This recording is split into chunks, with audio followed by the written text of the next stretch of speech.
Tags and elements are building blocks of HTML5. However, they can be made so much more exciting with attributes. Let's take a simple element like list. You know how to add one to your page, but can you change the order of your list? Or change it to an alphabetically ordered list instead of a numerical list? Can you display your list in reverse order? Yes, you can do all this and more using attributes. So in this lesson, we're going to explore more about attributes. We've learned a little bit about what attributes are in lesson 1. So let's look into it in more depth by using these examples. So here is an ordered list, and this is an output.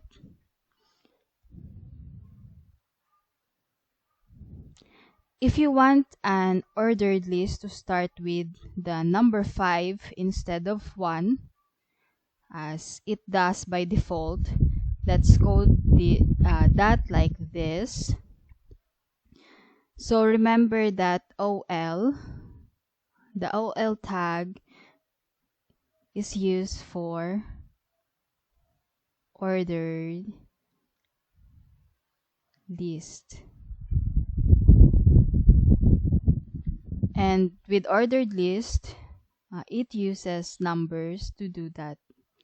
And of course, the LI tags is used for each items in the list. So if you want to start it with number 5, you use the start attribute, and we made our list start with number 5 instead of 1.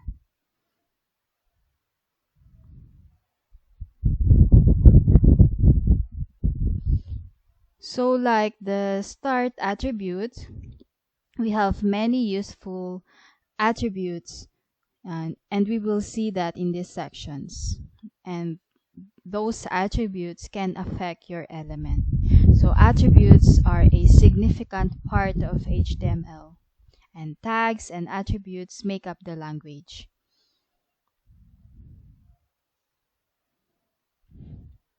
Attributes are used in tags to further define the tag.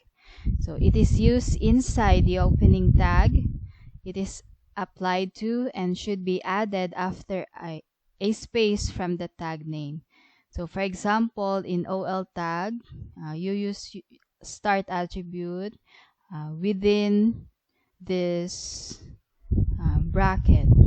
So the start attribute is used inside the OL tag. So in our example, the start equals double quotation and 5 in between.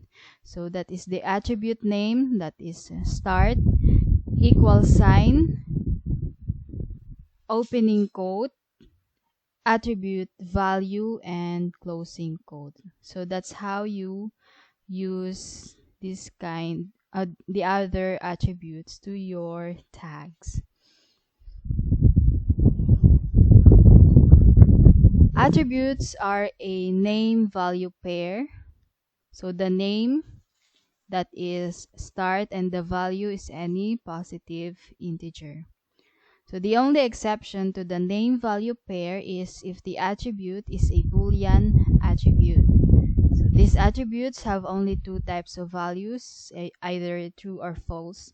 But instead of writing true or false of its value, you add the attribute name to indicate true and omit it to indicate false. So as an example is the reverse attribute in an ordered list. So adding this attribute is an indication that the list order should be reversed or in descending order. So if you want a reverse list, so you use the reverse attribute inside your OL tag. And also, a tag can have multiple attributes. So just like this one here. So example, in the second example here, the OL tag has multiple attributes. It uses the with ID, class, and the start attribute.